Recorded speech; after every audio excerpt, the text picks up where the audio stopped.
అందరికీ నమస్కారం. గంగాధర్ నెల్లూరు నియోజకవర్గం కార్వేటి నగర మండలం ఆలత్తూరు గ్రామ పంచాయతీ లక్ష్మీపురం గ్రామంలో ఉన్న ప్రజలతో ఈరోజు కూటమి ప్రభుత్వం ఆధ్వర్యంలో జనసేన పార్టీ తరఫున ఈ గ్రామస్తులందరితో మాట్లాడటానికి వచ్చాం.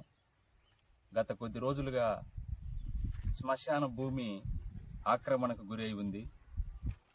ప్రతిరోజు కూడా ఈ గ్రామంలో ఉన్న వాళ్ళందరూ కూడా గ్రామానికి కేటాయించినటువంటి శ్మశాన వాటిక గ్రామానికే చెందాలని వాళ్ళు అహర్నిశలు దీనికోసం పోరాడుతూ ఉన్నారు.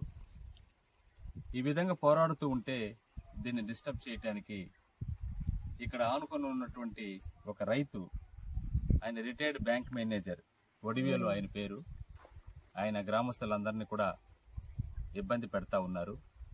మేము కూటమి ప్రభుత్వంలో ఉన్నాం, మంచి ప్రభుత్వం ఇది. స్థానికంగా ఉన్న తహసీల్దార్ గారికి తెలియజేస్తా ఉన్నాం. ఈ విషయాన్ని కలెక్టర్ గారి దృష్టికి కూడా తీసుకెళ్లబోతున్నాం. దయచేసి రేపటిలోపు ఈ సైట్ని మీరు మరలా పరిశీలించి 3 ఎకరాల 30 సెంట్ల భూమిని